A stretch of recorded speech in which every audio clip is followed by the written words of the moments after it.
Baik, bismillahirrahmanirrahim. Nyambung dengan tema diskusi sebelumnya, kita pernah ngebahas tentang ada pertanyaan-pertanyaan yang kemudian menanyakan tentang apakah sudah habis ya stok jodoh baik atau calon pasangan yang baik buat kita. Terutama banyak kan yang cewek tanya di mana sih kita dapetin calon atau jodoh yang terbaik buat kita.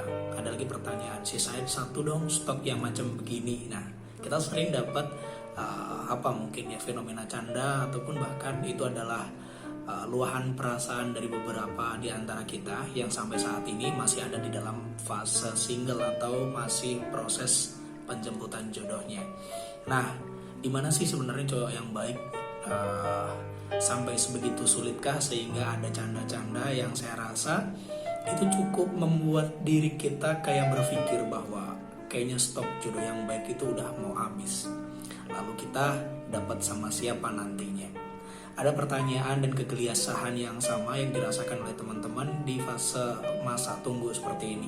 Dulu saya pun juga ada di fase yang sama, cuman bedanya cara ekspresinya, cara canda dan kemudian ya menertawakan diri dengan kekurangan atau di fase kekosongan itu cukup mempengaruhi jati diri kita.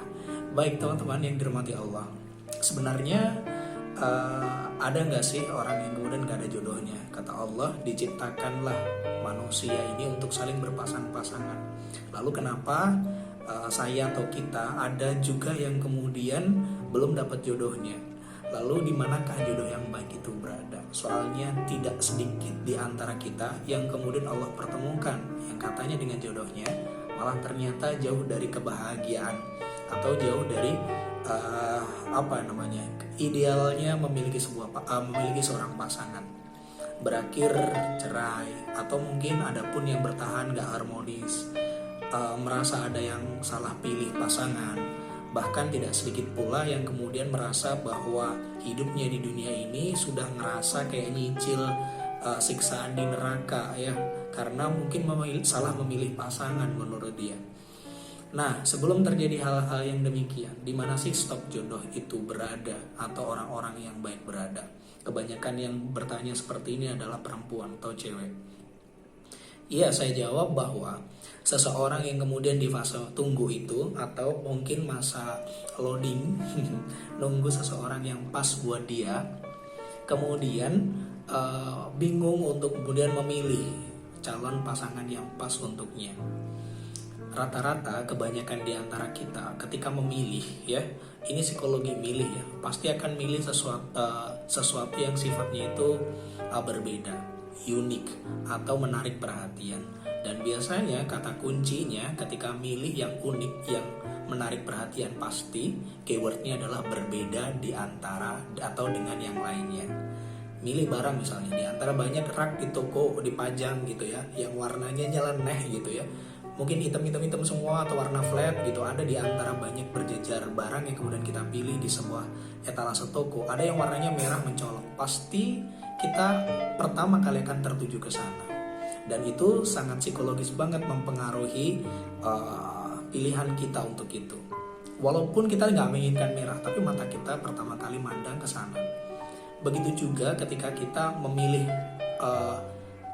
yang enggak juga sih pasangan disamain kayak sepatu atau tas gitu, enggak juga, tapi memang demikian sunatullah, kita itu akan tertarik dengan sesuatu yang sifatnya berbeda.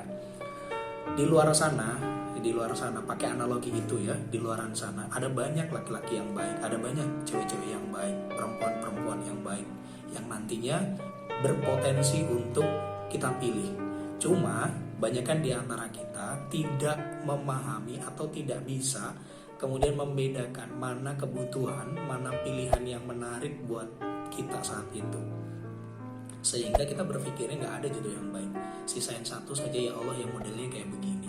Kenapa demikian? Kita punya perspektif bahwa sesuatu yang baik itu, sesuatu yang membahagiakan itu menarik buat kita. Dan kata menarik ini diwakili dengan sesuatu yang berbeda di antara banyak mungkin pilihan di luar sana.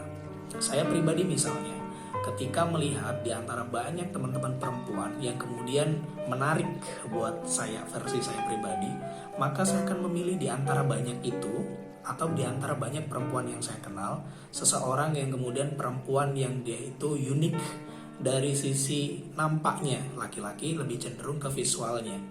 Di antara banyak perempuan yang hadir di sebuah kajian, di antara banyak yang warnanya mungkin pakai jilbab warna hitam, ada yang warna merah, pasti akan menarik perhatian mata, akan tertuju ke sana. Walaupun bukan berarti kita ya identik dengan hal-hal yang sifatnya tertarik secara visual, kecantikan, physically dan seterusnya.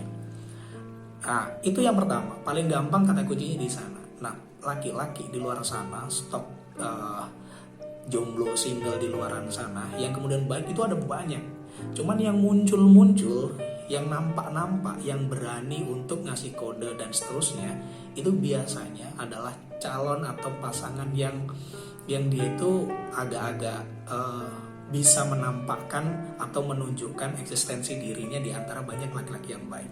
Dan biasanya orang yang berani menunjukkan eksistensinya seperti ini, biasanya, ini nggak menggeneralisir, biasanya punya potensi untuk ya mungkin mainin perasaan, terus kemudian juga udah punya cabang-cabang perasaan di mana-mana karena dia sifatnya show on, dia bisa begitu ke banyak orang.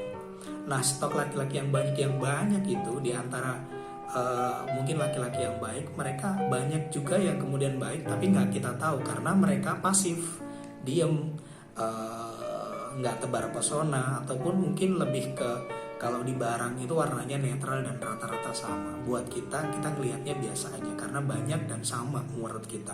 Padahal jenis dan kualitasnya mungkin di antara banyak itu ada yang sesuai dengan diri kita. Apakah yang so-on itu buruk? Apakah yang sama rata itu juga sebuah kesalahan? Enggak. Ya, tinggal pinter-pinter kita bagaimana cara milihnya. Ketika kita tahu bahwa kita berpotensi untuk melihat seseorang yang baik dengan cara kode yang kemudian sangat mudah terbaca, maka kecenderungan kita pasti akan menuju ke itu tadi. Saya nggak bilang memilih jodoh yang salah, enggak. Karena orang-orang yang demikian yang nampak, yang kemudian show on ini, mereka punya potensi untuk lebih dikenal banyak orang. Nah, kalian tahu bagaimana jika kita berurusan dengan orang yang berpotensi untuk kemudian ya begitulah. Saya nggak berani sebut macam-macam karena saya pun juga dulunya juga agak-agak so on begitu. Sampai pun sekarang ada beberapa yang kemudian mengartikan demikian. Tapi seseorang yang kemudian berani dan menunjukkan sesuatu apa yang dia punya dengan kualifikasi yang pas, tentunya ini juga hal yang bagus untuk kemudian bisa dikenal, diketahui, dan memudahkan dia untuk mendapatkan mungkin kenalan yang tepat, yang klik buat dia. Bahkan jadi pendamping separuh agamanya dengan lebih mudah begitu, karena lebih mudah dikenali.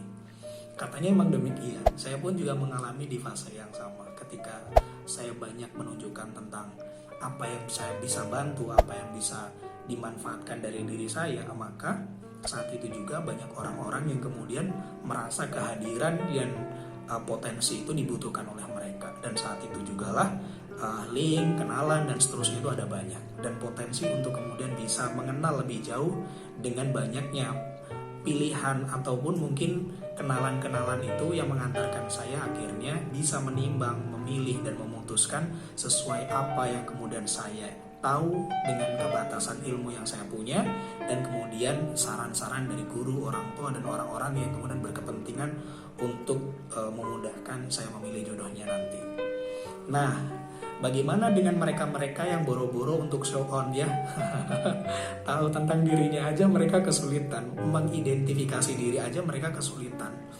Bagaimana dengan yang demikian itu? Maka teman-teman yang dirahmati Allah, ada fase dimana kita itu nggak bisa selamanya itu melakukan segala sesuatu itu sendirian, karena kita emang sunatullahnya makhluk sosial, perlu jamaah, perlu berkelompok, perlu bekerja sama. Nah, Ketika kita membutuhkan orang lain, maka wajib bagi kita punya satu potensi yang itu harus dilakukan. Apalagi teman-teman di masa tunggu ya, yaitu kemampuan untuk menjelaskan siapa diri saya atau siapa diri kita ini, terus kemudian mengkomunikasikan dengan orang yang pas, biar jadinya nggak show on atau terlalu sombong. Karena mengkomunikasikan dengan orang yang pas jatuhnya adalah tepat atau bijaksana. Misalnya, saya adalah orang yang kemudian teliti, saya adalah orang yang suka kerapian, saya menginginkan orang yang setidaknya tidak ceroboh dan menginginkan orang yang punya potensi sama dengan saya. Kepada siapa menceritakan diri ini itu tadi? Kepada orang tua, bapak, atau mungkin guru ngaji, kakak senior ngajinya, dan seterusnya. Maka ini akan pas. Sehingga bahasa yang kemudian diterjemahkan oleh mereka komunikator kita, atau mungkin kakak, orang tua, guru ngaji, dan seterusnya. Nah, saya punya adik nih, saya punya murid nih, saya punya anak nih, yang dia potensinya begini. Dia tuh nggak demen begini, dia tuh senengannya begini, dan kecenderungannya dia itu adalah bla bla bla bla bla. Itu akan pas cara menceritakannya. Beda kalau kita misalnya menceritakan diri kita langsung ke personnya. Satu orangnya begini, nggak suka begini, ya jatuhnya kayak nggak enak kan ya. Nah, kemampuan kita untuk bisa mengkomunikasikan siapa diri kita, siapa yang kemudian bisa connect nantinya dengan kita, dan kecenderungan apa yang kemudian terjadi jika nantinya ada ketidakcocokan. Nah, itu bisa dikomunikasikan dengan orang yang pas, pakai perantara. Wajib bagi teman-teman yang nggak bisa mengkomunikasikan siapa dirinya, karena nanti jatuhnya biar nggak malu-maluin untuk memperkenalkan diri. Bahasa di kita namanya ta'aruf. Gitu ya. Nah, selanjutnya ketika kita berbicara tentang jodoh yang baik itu stoknya sedikit, maka yang perlu disadari adalah sadari bahwa kamu ada di lingkungan mana. Kok sampai kemudian bisa punya judul kita tuh nggak punya stok pertemanan atau kenalan yang baik? Jangan-jangan kamu salah lingkungan. Kenali itu.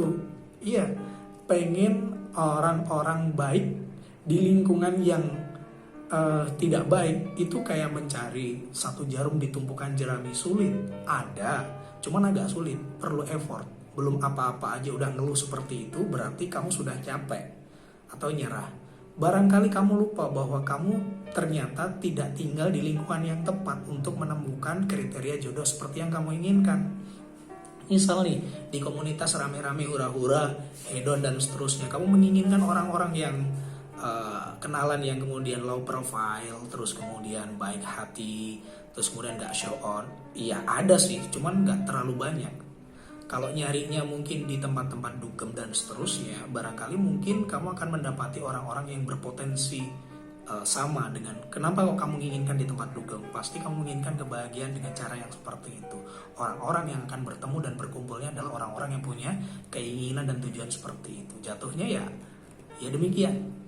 Nah, kalau misalnya cari orang yang tenang dan seterusnya, barangkali ini ada peluangnya lebih besar ada di lingkungan pengajian atau lingkungan mungkin workshop dan seminar yang sifatnya positif begitu ya. Demikian. Cari orang yang kemudian tertutup misalnya, maksudnya dalam bajunya menjaga aurat gitu ya, menutup aurat gitu ya. Terus carinya di kolam renang misalnya, campur. Ya mana bisa kita mungkin ada, tapi kan kita tahu sendirilah bagaimana penilaian secara umum. Demikian ya, jangan-jangan sadari bahwa kita atau kamu tinggal di lingkungan yang gak tepat. Terakhir, kawal dengan doa. Kawal dengan doa. Kalau sudah mentok, kita sudah kayak, ya Allah saya sudah berusaha untuk berhijrah, pindah lingkungan yang baik, tapi kok belum nemu sampai saat ini. Saya sudah cari perantara, teman, partner, bahkan guru ngaji yang kemudian bisa mengkomunikasikan apa yang saya inginkan. Proposal udah saya, CV ta'aruf sudah saya titipkan, sudah istiqoroh, sudah tawakal dan